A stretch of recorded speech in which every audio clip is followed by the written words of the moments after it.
Welcome, huddlers, to this month's Career Huddle, our ongoing series of conversations with business thinkers whose work is particularly relevant to marketing leaders. Today's guest is someone many of you will recognize. This is actually his fourth time joining me. I mean, I need to get a code or something for this. When you make five, it'll be like SNL. You get a Sweet. five-time code. And he is already the most frequently interviewed guest in the CMO Huddle's Renegade Marketing universe. So as most of you know, Brent is the co-author of The Challenger Sale and The Challenger Customer, two books that sparked a lot of rethinking of how the B2B sales process actually works. And he is also wrote the, gosh, how could I forget that? It's not even in my notes. It's There he is. true. He wrote the foreword, thankfully, for Renegade Marketing. Anyway, Brent, it's great to see you. How are you? Where are you this fine day? I'm well, thank you. It's great to see you guys. I am in my home office in Northern Virginia, which is right up there. Yeah, somewhere on Virginia, that map. yeah, Yeah, I in that see one it right just there. above Yeah, the yeah, that panhandle of Florida, up there a yeah. little bit. All right. So, look, we have a thing we do now, which is just in case the audience needs to leave early or we need to convince them to stay. Yeah. Let's start with three key misconceptions that marketers may have about the sales process. And then just list them and we'll try to go through them one at a time. So I'm putting you on the spot. Here you go. Three misconceptions. And it could be marketers and salespeople and could relate to frame making. Yeah. Okay. So the number one and probably the highest level one, I'm going to do these super quick. So let's do this. Number one is we all want to build trust with our customers. And we think that the thing that we need to do is help customers or help, encourage customers to trust us, trust our brand, trust our products, trust our people. We want to be trusted advisors. We want to be thought leaders. The single biggest opportunity to drive growth for your business is actually not to build customers' supplier trust, but to build customers' self-trust. It's not so much whether or not they trust you or believe in you or are confident in you, but rather whether or not they're confident in themselves and their ability to build make a decision on behalf of their company. Okay, we'll That's go number through one. that one in a second. Yeah. Now, what's number two? Perfect. Number two, number two is we spend a huge amount of time, and I think rightly so, have for years in marketing, mapping the customer's buying journey. And the idea being that we need to align our sales motion to the customer's buying motion. If we could understand that buying journey better, that we could somehow sell in a way that's more aligned to how they buy and thus increase the likelihood that they make a purchase. The problem is customers don't know how to buy. They're completely overwhelmed, and frankly, what's interesting is how to buy not just your solution, but a solution like yours than your customers do themselves. Oh, I can't wait to go into that one. Okay, and number three. Number three is that much of what we do in the name of customer centricity, and this is definitely a marketing thing, it's absolutely a customer experience thing. I can't tell you how many stages I've been on over the years where the motto has been the year of the customer, customer 360. We're going to surround the customer. All the different slogans we have about customer, customer, customer. We're going to put the customer at the center of everything we do. The vast majority of what we do in the name of customer centricity is simply supplier centricity with a thin veneer of customer layered over top of it. In fact, the better approach is not to be customer centric, but to be supplier agnostic. And that's actually going to do a better job of driving growth for you. And all of those things are going to completely rewrite marketing going forward. Wow. Okay. How's that? That was great. And we got to pick those babies apart because we got some splaining to I got do more, here. man. Let's do more. This is fun. All right. Well, let's go first with the trust Yeah. self. And this is a big part of, and by the way, I get to this later, but it took me 209 pages to get through the book to realize that this was a mindset, not a replacement. We buried the lead on that one. Yeah. But it's on me because I think you say it early on. I was looking because I thought we were going to be, this is a new way. No, it's a mindset. Yeah. But this is a very specific thing, trust versus self-trust. That's a mindset shift. Talk about what do you really mean and why is it so important that we create this self-trust, that they have confidence? So by the way, let me just put a pin on that. And we can come back to it if you want to, but just so you guys know where I'm coming from. There's a new book. It's called The Framemaking Sale. We just published it. Very excited about it. Some of it starts with the work that we did at Gartner and CB. A lot of it's with what I've done since then. I'm now out on my own as an individual. I'm just a founder. I'm just like Drew, except Drew actually has customers and clients in business. But But I have zero real interest in putting a new sales methodology out in the marketplace. What I want to do is share with the world some really powerful research that I think is going to reframe kind of how all of us think about going to market. So I think the heart and soul of the frame making sale isn't so much a methodology, but a mindset. So and we can come back to that if you want. It starts with the bar chart. The vast majority of anything I've done over the years, these decades now in sales and marketing, starts with data, and this one does too. It starts with a really big bar chart, and it goes back to research that we did late CEB, early Gartner. So it was about 5 years ago when we first started doing this. We began to ask this question with our research teams: what needs to happen inside of a B2B purchase or a B2B sale in order to increase the likelihood of customers buying what we call a high quality, low regret purchase? That is it's a purchase, a B2B purchase, where customers don't settle for status quo. They don't settle for good enough. They buy the bigger solution with the broader scope, usually with the higher price point, the higher margins for us, the kind of bigger solutions that we're all trying to sell. Oftentimes, when you sell those kinds of solutions, they can come with a certain amount of buyer's remorse, right? It's like the first time you bought your own home. It's like you wake up next morning, I bought what? And what? It's 30 years of mortgage of what? Right? It's kind of scary. So what we're really looking for is a unicorn, which is increasing the likelihood of customers buying the high quality deal, but with lower regret at the same time. Okay, so in studying that question, we have over the years run just about anything we could possibly think of through this research model to try to understand the different drivers and the proportional impact of those drivers on that outcome. So we took all the different aspects of challenge or teach, tailor, take control, broke them down, in component parts and ran them through the model. Not surprisingly, the work around insight still has a huge pop, 180% increase, 190% increase. We looked at different marketing strategies, different components or we call them components of attributes is the word I was looking for. We looked at different attributes of content. We looked at buyer group configurations. All of that to say is when all of that work was done, what we found is more than anything else was one attribute, one factor well above anything else that would increase the likelihood of a high quality, low regret deal. And it was not just like, so if everything else was kind of like here or here, it was like, like a small increase, a bigger increase, challenge, a really big increase. This thing that we found was like up here. It was an order of magnitude higher than anything else. It swamped everything else in the results. And that was simply the degree to which customers report a high level of confidence in the decision that they're making on behalf of their company. So we've come to call that decision confidence. And what that's kind of indicated to us, and certainly indicated to me, and this story kind of got lost in the shuffle over the years, is that anything that we do in sales and marketing and B2B, and there's a B2C story of this, is really interesting, but let's park on B2B. Anything we do in B2B sales and marketing and success, I think, has to be run, or it should be run, could be run through the lens of customer confidence. How are we engaging customers in such a way specifically that we're helping them feel more confident in what they're doing? And this, Drew, so that's the background. Now I can answer a specific question. And I know that's a bit of a lead up. I apologize. But here's where the story takes this weird left turn. Because when you go into this, so because people, when they hear that, it's kind of like this no duh moment, right? It's like, well, sure, customers have to be confident in the decision. Otherwise, they're going to choose not to choose and we lose the status quo. Oftentimes, I don't know why, but it seems like CEOs more than anyone else, and I mean that with respect, but more often than not, CEOs will say, exactly. You're absolutely right, Brent. This is why we need to run everything through the lens of customer confidence. That's why we need to make sure that customers are confident in our product, in our brand, in our people, in our customer list, in our logos, in our, that we're a trusted advisor, that we're a thought leader. And this is, again, where the story takes a left turn, because when you unpack this data and you look at the specific attributes that actually lead to this outcome, the single biggest driver by far of growth and quality deals for our company, what you find is it's things like, from a customer's perspective, how confident are we that we even ask the right questions in the first place?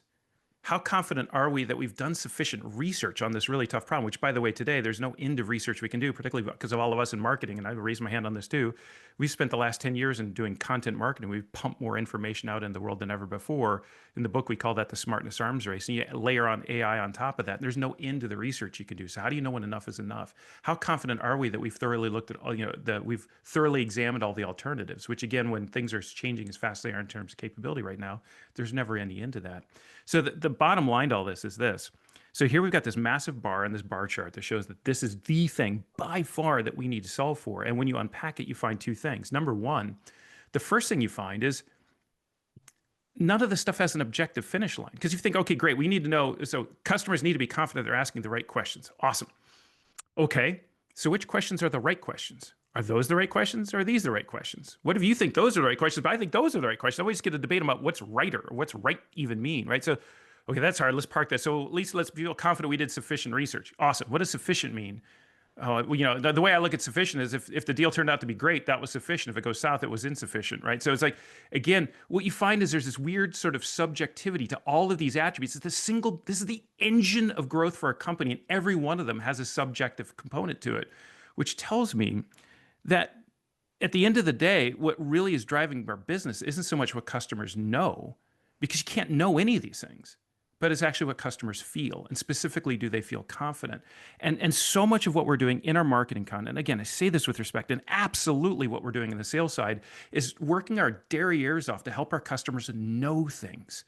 But the question is, are we equally solving for helping customers feel things and specifically feel confident? And that's point one. Point two, and then I'll take a breath through, I promise. You know me, I get wound up. Is that when you look at these different dimensions of confidence, the second part that's equally critical is that notice if I were to ask you, okay, so which one of these is about the supplier?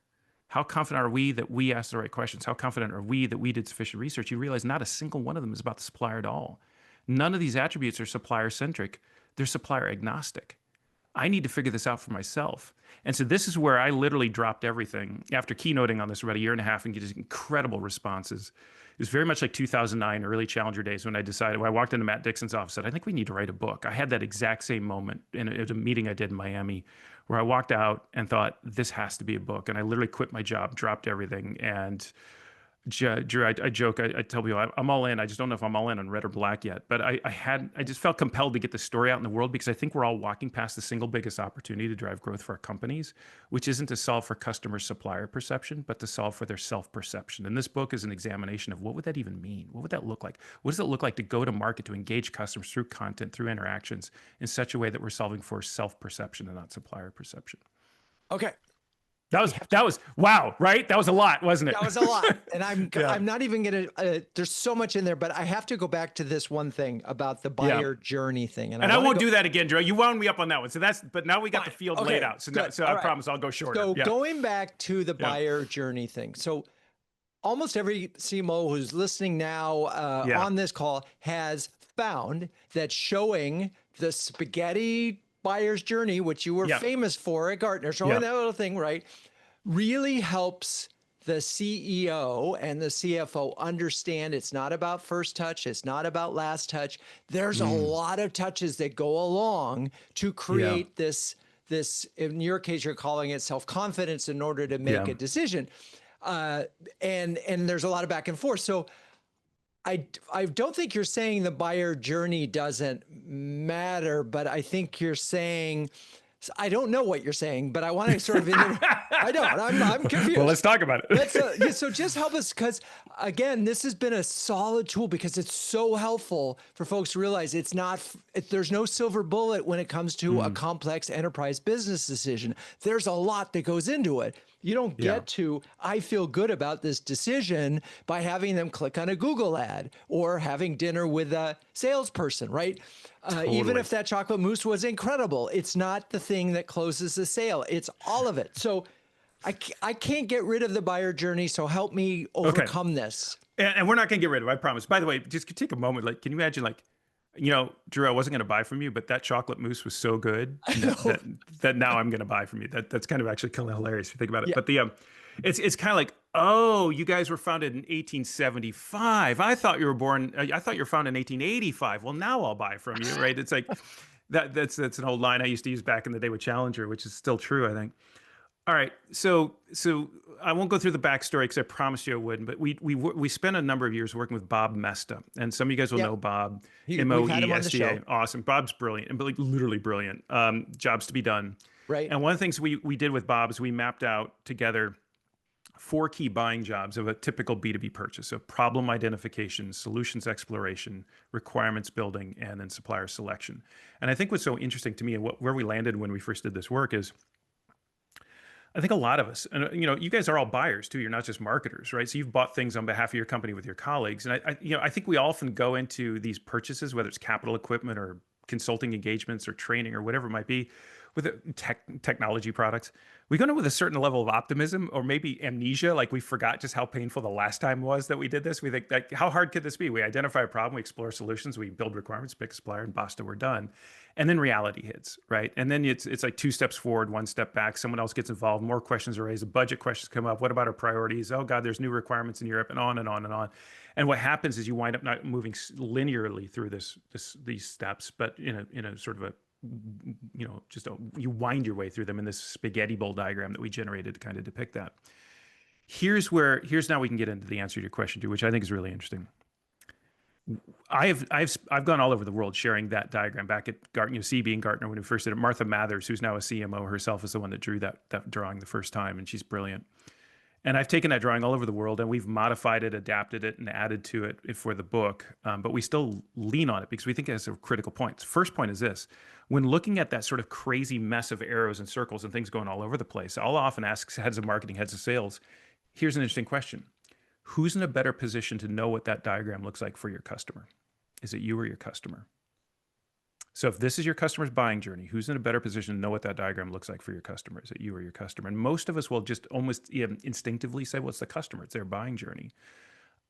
I would argue, based on everything I've learned from all of you guys collectively as a profession over the years, that it's probably just the opposite. Because what'll happen is when your customer is going through this journey, they're thinking like, okay, it's 4 things. We move through them linear, and oh God, now like then like bleep hits the fan, right? It all goes kind of south, and you get really frustrated. And here's where it gets really interesting, because the way this shows up at your company for your sellers, for your actual sales team, is first of all, your customer will black hole on you for a good weeks, months. They'll just disappear, and you're wondering what happened. And then finally, when you get them back on the phone, what you find is that they weren't avoiding you. What sometimes you're going to find is they were embarrassed. They didn't want to talk to you because they were literally embarrassed. You'd sold them. They saw the value. They saw the raving fans. They saw the solution that you solved. They wanted it. They were excited about it. They just had to get their colleagues on board. No problem. And then 6 months later, 3 months later, 3 weeks later, they realize, well, this is harder than I thought. And they call you. And that conversation starts with arguably the 4 worst words you can hear in sales. And the 4 worst words you can hear in sales, I would argue, are "it turns out that," because any sales conversation starts with "it turns out that." It's kind of like a relationship conversation. It starts with "we need to talk," right? It's all downhill from there, right? It's like, it turns out that procurement got involved, and they've got these 3 questions we don't have. It turns out that the legal team had to look. It turns out there's these new requirements in Europe that we didn't see coming. We got it, on and on and on, right? The thing that's interesting to me about the "it turns out that" conversations is that more often than not, when your customer calls you and tells you it turns out that, they're actually surprised. They've run into some sort of obstacle. They've run into some sort of objection or stakeholder or something inside their company they didn't even know was going to be an issue. It turns out we have a capital review board. I didn't know we had a capital review board, but anything the size has to go in front of the capital review board. That's a real story we tell in the book, right? What's also interesting to me, equally interesting to me, Drew, is that when you talk to sellers, chances are pretty good they're not surprised. In other words, their reaction is, oh, let me guess. It's procurement, isn't it? I bet I can guess the problem. Or it's like, oh, legal got involved. I bet I can guess what they're wondering about. And in that little moment, I see a couple of you guys nodding your heads, which is, thank you. I appreciate that. This affirmation. I love it. But the thing that's interesting about that moment is that, notice what you have there is an asymmetry of information. You actually, on the sales side, or let's say on the supplier side, because I think you guys are absolutely contributors to this on the marketing team. We, on the supplier side, arguably have a better opportunity, a better ability to anticipate customer buying obstacles than customers do themselves, because we see these things happen over and over again. There's pattern recognition. So whether it's not your individual sellers see it, this is where marketing becomes critical. Certainly collectively we see it. And if we can actually take that knowledge and use it to help our customers, give them a heads up, give them a, hey, and we can get into this too, Drew, if you want. We call it the phrase that frames. And there's some really important language here that we could put a pin in this. We'll circle back to it. But it sounds like this. In working with other customers like you, one of the things we've often found is that procurement's going to get involved. And when they get involved, they usually get involved late. And when they get involved late, it blows everything up. Everyone's really frustrated. I hate to see that happen. What we found from a couple of these customers really doing something different is they actually involve procurement really, really early. And it's something that we might want to consider. And you see what I'm doing? So I won't go through the whole, but you get the idea, right? So I've essentially put myself as a seller or a supplier, because you can do this through digital too, right? But you can, in the role of a coach, a buying guide, a Sherpa, we actually know better how to guide our customers through their purchase process than they do themselves, because frankly, they go on these journeys. I've asked quite literally tens of thousands of heads of sales, heads of marketing to take their sales hat off, their marketing hat off, put their buying hat on, and think about their own purchase experience. As to think about buying with your own colleagues, you give me one word that describes it. I've yet to hear a positive word: long, hard, frustrating, awful, landmine-ish. And then I always ask, well, how much of that was the supplier selling to you, and how much was your own company? Oh, it's just our own company. We're the world's most dysfunctional company. We are all convinced we work at the world's most dysfunctional company. I'm convinced we're all correct, right? So that becomes then this really interesting asymmetry of information for us to essentially take something that's big and hard and overwhelming and just put a frame around it. Just give them some guidance. Say, there's probably 3 steps that tend to get overlooked that you really want to focus on. I've left you the agency to decide whether you handle them, how you handle them. We talk a lot about this in the book. That's what framing is. But I've essentially chalked the pitch. I've framed the field such that you're more likely to feel not confident in me, but you're more likely to feel confident in yourself and your ability. I was talking to the guys at Salesforce out of Dreamforce 2 weeks ago, and I said, where this comes up most is buying CRM. You guys have bought CRM. It stinks. It's awful. It's the worst. It's a slog. And it's not because CRM stinks. It's because the buying of CRM stinks, right? And so it's not because the salespeople stink. It's because the process of going through that with your colleagues is awful. It's fraught. It's complicated. And I told one of the sales enablement leaders at Salesforce, I said, your sellers are walking into customer offices virtually or in person every single day, fighting the fight of your customers' past bad decisions. That's what you're up against. That's your biggest competitor. It's not the competition, their features and benefits, and speeds and feeds. It's the customer's memory of what they had to go through the last time they made a decision like this. And that's where I think if we rethink sort of how we do customer buying journey mapping, I'll give you an example in a second if you'd like to, how we could do that. But let me take another breath. I just did what I promised I wouldn't do. I got to slow down. It's funny. I was listening to your There's a lot going on here, isn't there? I know.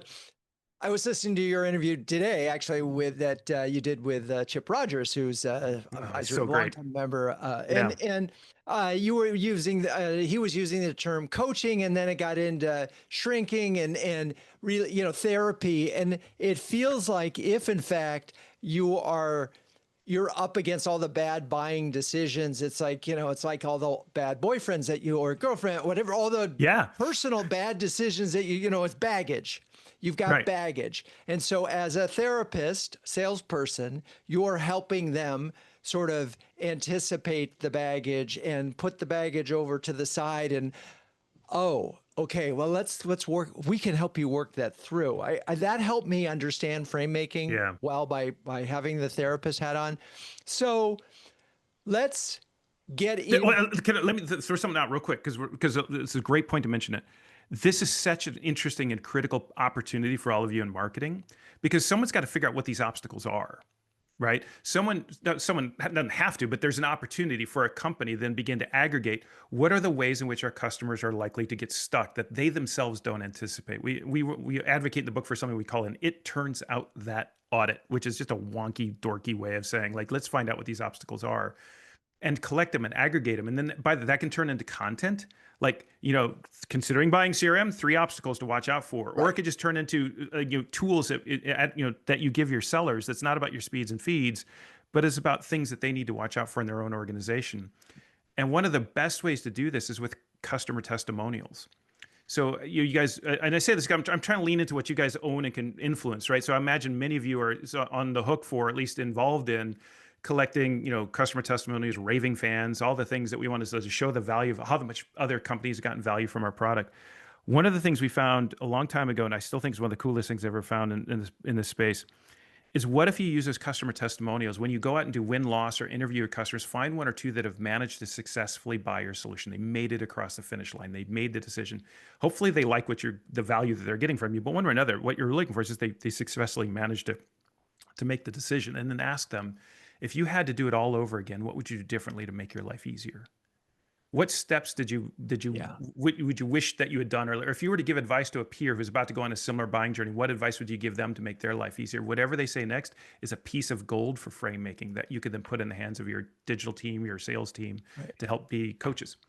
So we are still, like we did with Challenger, making buying easier. I have visions of the slide that you did at the Gartner, make buying easier. That's in my head. You got some mind space there, but we're doing that. But it feels like the buyer's guide is a little bit more advanced and a little more anticipatory, knowing that in the fact that you have to go back to your customer that bought the thing and ask them what their journey was like and how we could do it Hmm. better. It feels like, Hold on, wait. Well, I'm going to stop you, Drew. Oh my God, I'm going to stop you. The perfect moment to stop you. Do you know what you just said? Because this is the false positive problem. This is the false positive, and I love you, Drew. You know I love you, right? But okay, what you just said is how we could do it better, and that's a supplier-centric question. okay, Do you see what I'm saying? guilty as And charged, guilty as but no, charged. and I'm not trying to call you out. I'm not, but that's what's so, Feel free, Brent. the gravitational pull of everything we do is so strong back to how can we fix us. You know, it's like a relationship when someone says it's not me, it's you, and you say no, it's me, and I'll put on better cologne, or I'll take showers now, or I'll wear different clothes, or I'll learn to dance, or whatever. It's like sometimes it literally is just the other person, right? And so the question is not so much what could we have done better. Right. It's supplier agnostic. What could you have done differently to make your lives easier? And I only call it out, Drew, not because I'm trying to correct you, but because it's so subtle yet Yeah. massively different in what we're talking about here. So then, Sorry. no, that's good. Thank you for that clarity. It really helps. So the question then is there a buyer journey that a marketer could think about that is agnostic to the customer, agnostic to the provider, the supplier? Yeah. Is there such a thing, or is it always going to be a different spaghetti chart for every sort of thing, so we can't even use that as a framework? Oh, it's a great question. So I don't think so, because that's kind of what that example, the customer testimonial thing is. So there's a whole riff in the book. I think parts of it are still buried in chapter 8, but it was way early in this chapter 2, and the chapter 2 became like 30,000 words, which if you guys are word counters, you'll know that's like 4 chapters in one. And the editor got a hold The of whole it and book. took a cleaver to it and just chopped it all out. But what I'd suggest, and I think still parts of this are in there, but it's this great. I just went on a rant in chapter 2, and it's like, I think what we need to do in marketing, or what we could do in marketing, is not map the customer's buying journey, but map the customer's I never want to do that again journey. Map the customers, I'd rather poke my eye out with a rusty butter knife than buy this thing again journey. Map customers, I hate myself and my entire company journey. Map the customers, if you ask me to do that again, I will kill you and then kill myself journey. Do you know what I mean? It's like I map do. all of that. Okay. That's the thing we can go after. Yeah. Okay. Um, I'm always I love the alliteration, and so you've got your 3 E's. You've got establish, engage, and execute. They're not Yeah. equal. No, I don't think so. Yeah. So what Estab- are they? Yeah. So should we yeah. talk about So them? is it worth breaking those down just to give another frame, a little bit of a frame for folks in terms of how to think about it, or do we want to stay on journey?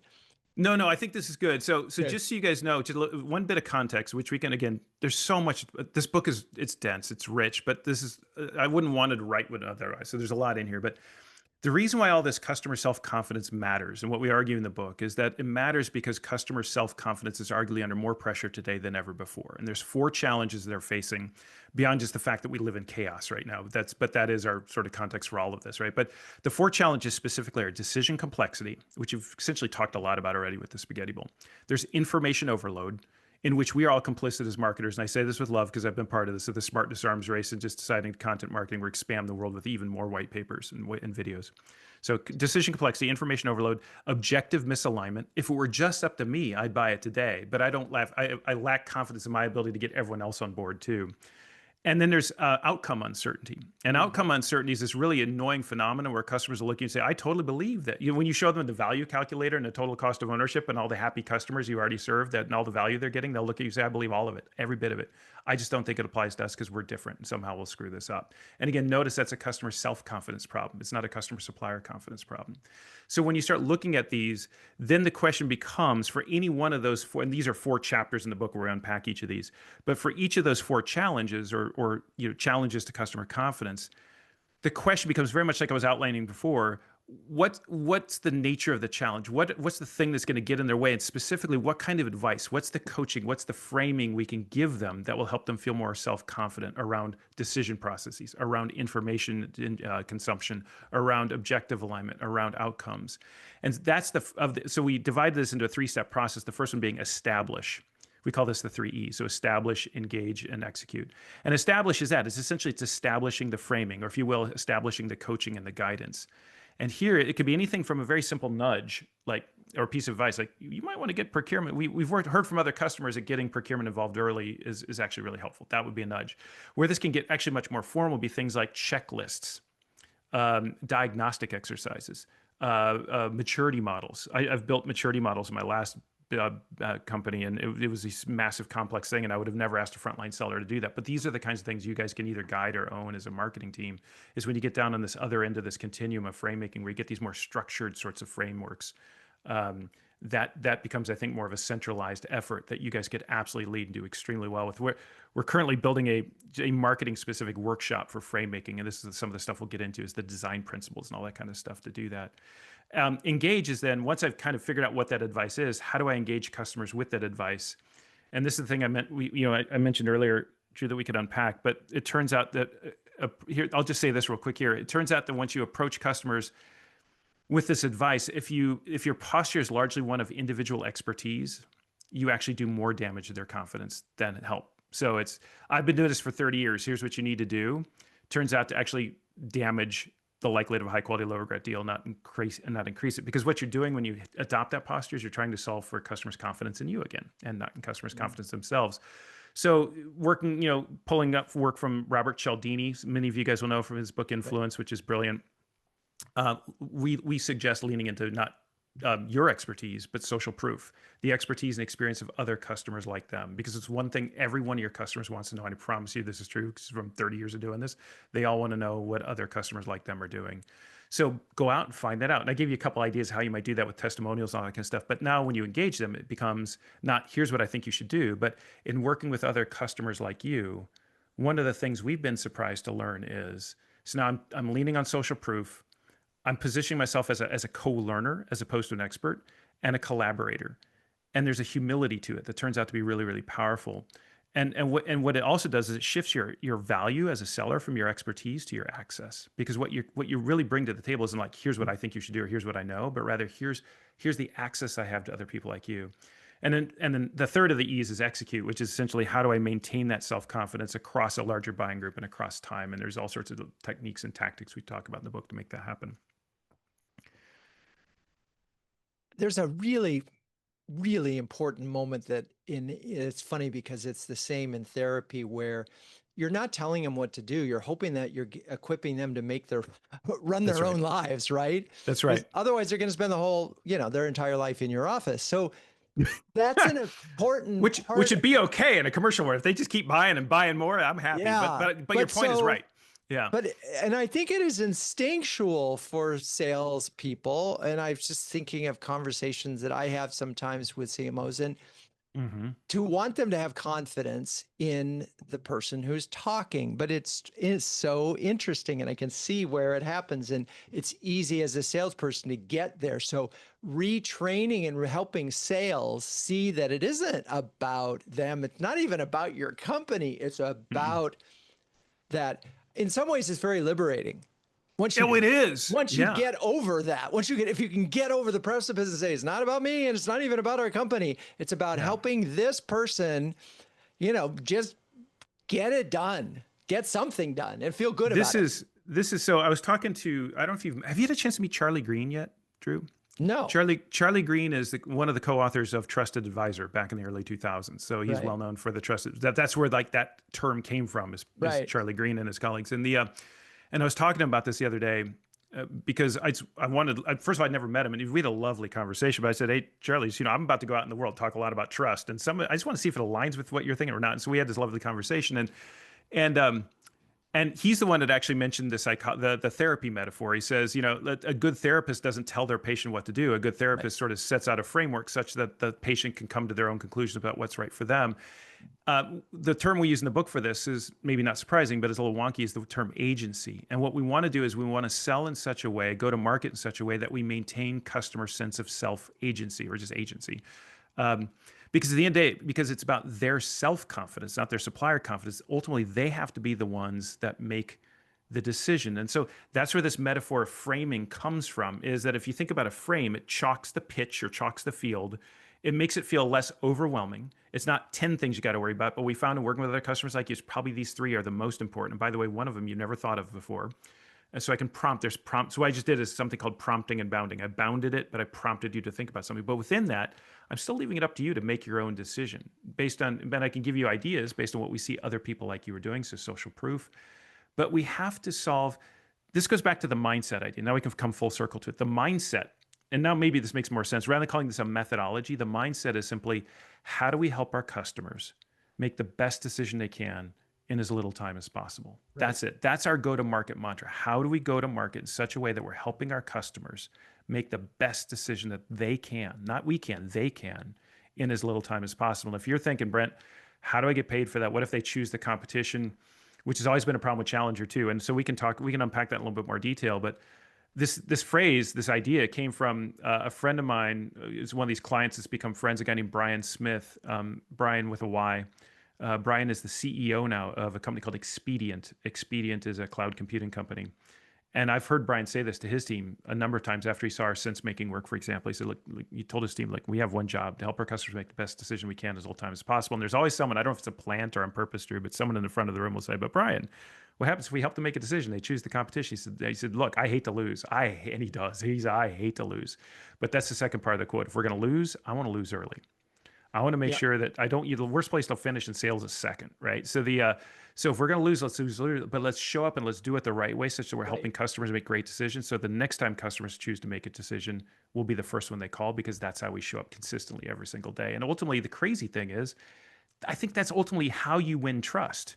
Right. Is by helping customers build their own trust. It's like the shortest path to customers' supplier trust is to build a better bridge for themselves to their own individual trust. It's this weird sort of, it's like to solve for the thing that we all want, which is I wish customers trusted us, is we have to stop solving for the thing that we all want, right? We have to stop solving for supplier centricity and solve for customer's own self-perception. And we'll get that trust as a result. It's funny. I'm halfway through Make It Snow, which is by the CMO and the CRO of Snowflake, and Chris, the CRO, talks a lot about early days, and the best thing that happened sometimes was that they would buy a competitor that was, and they do it quickly, that was inferior, but from a big company. I think it was Redshift from Amazon and AWS. And so they knew, we'll get them later because they're going to be unhappy and we know exactly when. So sometimes even that is okay. All right. But Brent, it turns out that you brazenly dropped this bombshell in the book. Oh God. What have I done now? All right, brands, tell me. I'm quoting, and I quote, brands get you in the door, but it rarely gets you a bigger, better deal. Unquote. Explain. I think we've debated this over the years. This is not the first time this has come up on this show, I think, Drew. But this is something we have found consistently in our research going back 25 years at least. So it's actually, some version of this is in Challenger as well. In the world of large, complex B2B solutions, and there are some exceptions, but broadly speaking, when we go out and we study customers' perception of brand, it's not that we don't find it matters, because it does, but we find it's a poor source of differentiation.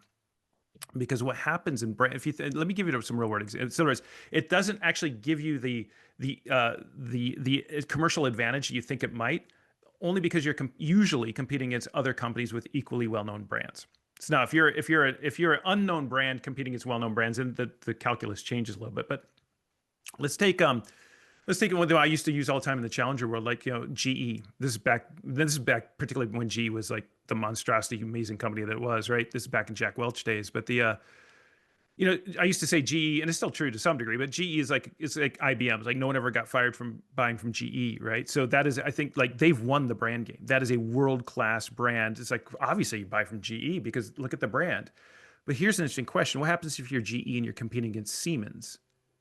Because Siemens is also a world-class brand. So now the question is like, who's got a better brand? I don't know. GE is great, won't get fired from buying from them. Siemens is great, probably won't get fired from buying from them either. Maybe there's a skew towards Americans versus Germans or something like that. But other than that, they're both great. So what do I get fired for? What I get fired for is spending too much money on a solution, right? So what I really need to know is which of these two world-class brands, which are both okay, is actually cheaper. And this is how your world-class brand can get commoditized, right? So if you're an upstart brand competing against well-known brands, very much like Brian Smith in the Expedient story, so he's cloud computing, and you guys have probably not heard of Expedient. He is competing against the huge companies you guys would all know. And so he's looking for sources of differentiation, but where he's going Drew, is not like I need to spend $50 million in another 10 years building an equally strong brand as AWS and Microsoft. He's saying, look, I could do that, but that's a hard slog and it takes time and it's millions of dollars. How about if tomorrow I just be the sales team that just shows up differently in a way that customers actually value? That is my much shorter, much more effective path to differentiation than building a brand that's equally good as these that are already well established.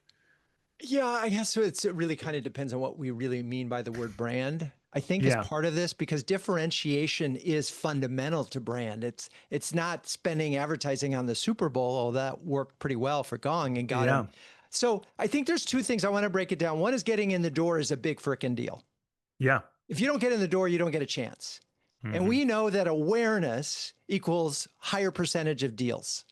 Yeah. So I think it's a difficult thing to sort of, if you're a small player, you're not on the list. So yeah, you got to differentiate and you need a lot more. And I feel like there's something missing in this conversation that I just feel like I got to push back a little bit more on. No, it's fair. By the way, for what it's worth, and so this is the other reason why we don't call this a methodology, but a mindset, is because frame making is not meant to solve for everything. I think the word Right, methodology tends to overpromise and underdeliver broadly. And right. as soon as we start saying frame making is a methodology, it starts to feel a little bit like it should solve for this problem. And I don't know that frame making will. I think frame making will solve for it's a powerful source of differentiation in the process of having come, but it won't solve for how do I get opportunities into the top of the funnel. For what it's worth, guys, I am now a founder, and I'm building a company. This is the fourth company I've tried to start in 5 years, and it's only this one's got legs, and the others have already kind of died or on life support. And the thing that I have found the hard way is the top of the funnel is a complete and utter mystery to me. It's just, and I'll just raise my hand and admit that. And if you guys are struggling with that, I'm with you. I like painfully with you. And it's really frustrating. Chip, I see you here. It's like, this is why Chip and all the cool work that Chip Rogers does with alliances, I think is actually so interesting because I think communities and alliances is one way to get into the top of the funnel, sort of like the side door into the top of the funnel that is only just Absolutely. now being appreciated. But yeah, Yeah. let's just talk about that. Why do you Yeah. partner? You partner with a brand that maybe has customers and strength, brand strength Yeah. that you don't Yeah. have. Yeah. That's how a small Yeah. brand can become a bigger brand by partnering. So Yeah. again, this is why I feel like I wanted to get in that chapter and say, wait, because this No, doesn't. it's fair. Yeah, it's And fair. so, all right, good. Yeah. I'm done. I can move on to that. Jamie, we're done with that, right? We're done with that because that certainly is something that both of us it really stood out. By the way, if anyone has got a list of 10 or 100 really great leads that they want to pass to me, I will give you a box of steak knives as a thank you. So just that would be amazing. Yeah. There you go. Yeah. So I want to get at a few things. What is different? What is interesting? You do make this point about 55% of B2B buyers struggle to see sufficient, meaningful differences across content. This gets to Yeah. the content war that you described. Yeah. But I feel like there is a role for content, and gets back to my point about branded differentiation. If at the core you have a point of view and a business idea that is different, that should Hmm. inform your content, which should be different in theory. Yeah. Yep. But there's a nuance here that is creating content that leads to self-confidence, and then of course you have to get it in their hands. So, is it worth spending a little more time on content that leads to buyer self-confidence besides Yeah. testimonials from customers? 1,000%. In fact, there's two things about content we should talk about, particularly given this audience of marketers, because I think frame making very much like Challenger. So you guys, some of you may not even been around when Challenger came out in 2011. It's been a while. It's crazy, right, Drew? Seems like yesterday, doesn't it? But when Challenger came out, it's called the Challenger sale, very much like the frame making sale. It's positioned largely as a sales approach, and only about 2012, a year and a half, 2 years later, and partly through some work we did at CEB, did it really hit marketers' radar screen as like, holy mackerel, this is as much a marketing story as it is a sales story. Partly because the sales teams are turning around looking at marketing saying, so where's this insight this guy's talking Right. about, right? So, and I think frame making potentially has the same sort of arc to it, which is we are putting it out in the market. There's reasons why as a selling story, but I'm more than happy to shortcut our way right to like, this is as much a marketing story as it is a sales story. One of the things on the content side, so there's a whole chapter, it's chapter 4, around this issue of one of the ways in which customers are overwhelmed today is information overload, and AI doesn't help. AI arguably makes it worse, right? Because now you can just search for anything, have it at your fingertips, and by the way, you change your prompt by one word and get a totally different answer. It's maddening, right? So now I just feel overwhelmed. And so just to be super clear, I still raise my hand. I'm a huge fan of Challenger. I think we got so much right with Challenger, partly by hard work, partly by luck. But I still believe in a lot we did with Challenger. For also what it's worth, all of that IP is owned by now, funny enough, the Richardson sales training team. So that's so I don't have a skin in the game with Challenger financially. My name's associated with it, and I believe in it. But there are limitations, I think, today that just weren't true 15 years ago, which is, I joke in the book, but I kind of don't because we all watched it happen. Drew, you and I watched it happen. It's like somewhere around 2012, 2013, every CEO in the world all woke up on a Tuesday morning and said, we're struggling to differentiate. I know how we're going to stand apart. We're going to become a thought leader, right? And so they all sent, and it's, all those CEOs did what they always do to you guys in the marketing side is they sent you an email on Sunday evening, right? You know what I'm talking about? I just, I think I missed Jamie's spit take, but sorry, Jamie, I apologize. But right, do y'all get that CEO email on Sunday evening where they're on your competitor's website? You totally know. It's like, oh God, hey, how come we're not doing this? It's like, oh God, there goes my Monday, right? But they all woke up one morning and said, we need to be a thought leader. That's how we're going to set ourselves apart. And God love us on the marketing side. We said, no problem. We got you, boss. We got a strategy for that. We're going to call that content marketing. And shortly thereafter, out of Boston, Massachusetts, rose this company saying, hey, we got technology for that. We're called HubSpot, and we're going to call that marketing automation. And we were off to the races, spamming the world with huge quantities of high quality content, and big data hit about the same time too. Now we got data and evidence to back up everything we're saying. This is the smartness arms race. And if fast forward to where we are today, and we unpack this with data in the book, but the punchline is simply the only one to lose in the smartness arms race has ended in a tie. The whole point was that we were going to differentiate ourselves by being smarter than everyone else, and now we're all just really smart. Great. The loser in the smartness arms race is your customer because they're just overwhelmed. And in fact, it was actually in the very hotel, Drew, that you'll be at. Was it next week? It was then the Garden Court. But it was a meeting I was doing at the Garden Court. We are having this conversation. That head of sales said, "But Brent, this is true." He said, "But Brent, I did what you told me to do," which always makes me nervous when I hear this. But he said, we did Challenger. We're doing Challenger. So our whole market is out there telling our customers they need to zig, and we're out there doing Challenger. We're telling our customers they need to zag. So we're okay, Brent. We're protected because we're doing Challenger. And I looked at him and I asked the question. I said, well, let me ask you. I said, what happens if your competitors tell your customer to zig and they've got data, they've got evidence, they've got videos, they've got experts, and you're telling them to zag and you've got data, you've got videos, you've got evidence, you've got white papers. Where does it leave your customer? And where it leaves them is just confused at a higher level, right? It's like, now I don't know what to do because I got good reasons to do two totally different things. We see this in the data.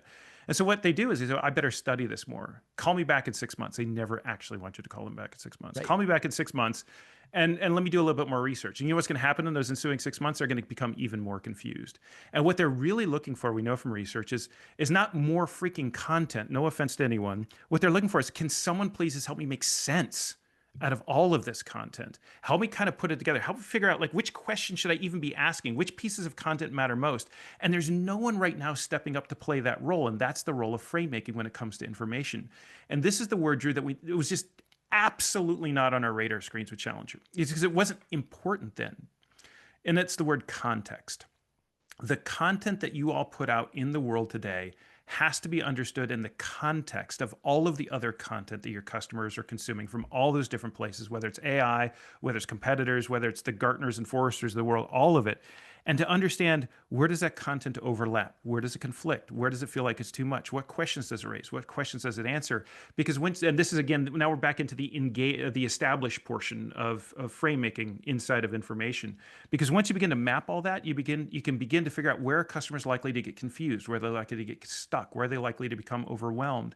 And that allows us to begin to build some guidance around, there's lots of questions. You think about the first time you bought your home. If you're lucky and a really good real estate agent, she or he might have said, for new home buyers, it's pretty overwhelming. This is really hard. What are points and what's a mortgage and what's a PMI? And oh my God, it's like that. But really what it comes down to is there's three things you need to think about before anything else. That's framing. That's advice. It's helped me boil the ocean and help me focus on the things that matter most. And I think so. Two things is, one, is in this established portion of this chapter, we talk about running what's called an information audit. I don't know what it is with us in audits, but we wanted to freaking audit everything in this book, I guess. But anyway, so the information audit, and it turns out that audit is simply sit down and ask your customers. This is what, by the way, what Brian Smith did at Expedient. he saw this work. There's a version of this work in HBR that I wrote called Sense Making for Sales, which some of you might have bumped into, and it's the same idea. And when Brian saw that work initially, he did an information audit. He had his sellers actually go out and sit down with customers, say, what information did you encounter? What websites did you look at? What white papers did you read? What calculators did you use? Was it helpful? What was confusing? Tell me about what sort of influenced your decision.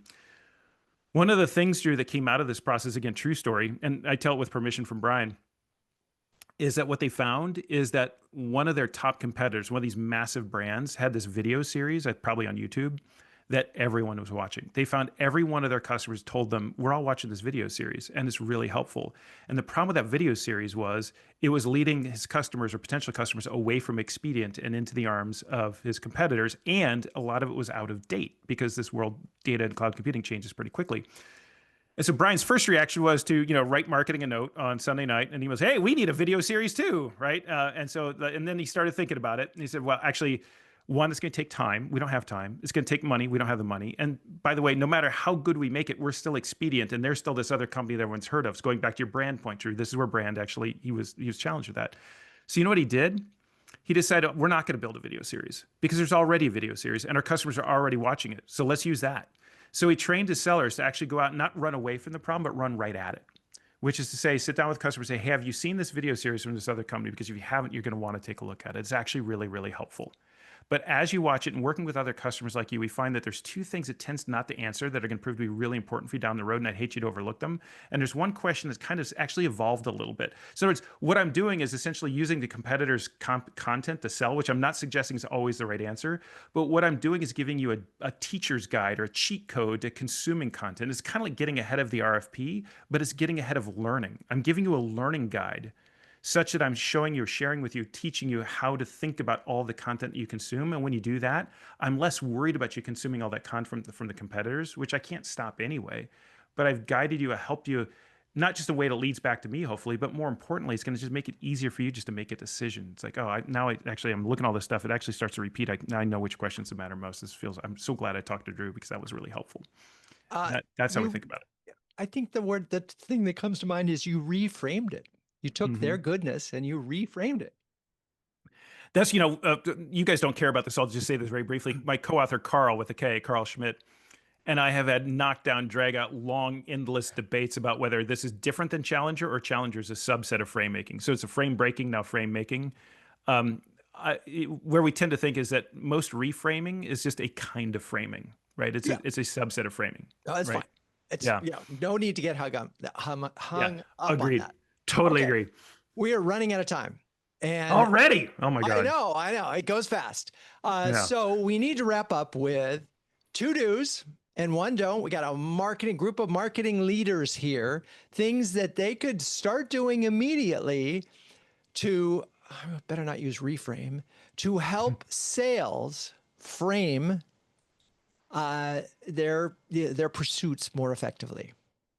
I think so much of the opportunity for marketing is around this established portion, which is, so I'll make it a little bit more concrete, but at the highest level is to determine where are customers likely to get stuck. So if buying is long, hard, frustrating, awful, landmine-ish, why exactly? Where do they get stuck? Is it information? Is it process? Is there one particular step? Is it if they lack confidence on implementation as opposed to lack confidence on getting alignment, then how do I figure out what's specifically about implementation? Then I can go out. So once I diagnose that, then I can go out and find other companies that have overcome those obstacles and use that as a basis of my coaching, and then package that as coaching either through digital, through content. You might have a buying guide or something like that. This is an old as Marketo that built the original marketing automation buying guide. This is way back when. And this is a great example of that, right? I mean, that was a while ago now, wasn't it? Wow. But like I can take my customer step by step through a buying process agnostic of me and help them think through the decisions. The customer testimonial idea, I think, is a really practical one. Sit down and talk to a couple of customers who successfully bought your solutions. Ask them, what would you do differently to make your lives easier? What advice would you give to others? Package that, share with your social proof. Is leaning into social proof and leaning into supplier agnostic language in all of your content and all of your sales support, rather than saying, here's what we think, or here's what we do, or here's what we have found. Put it on the shoulders of others. Other customers like you have found this. that's like such a minor tweak, and it's so, so powerful, which is in working with other customers like you. Maybe we've learned this, but we've learned this in working with them. So it's take yourself out of the expert position and look across your content. You're going to find all sorts of places in all of your language and messaging where you've positioned yourself as the expert, and rather position yourself as a co-learner who's providing access to social proof. And I think you're going to find that's a really powerful thing to do. I have a recommendation for Yeah. everybody listening. Yeah. Create a GPT that has this perspective. Run all your content through it and see how much of it is you centric versus this frame that Brent suggested. I bet you'll find that most of your content is first person. Our product is better than this product because, as opposed to our customers or customers like you or customers have found this.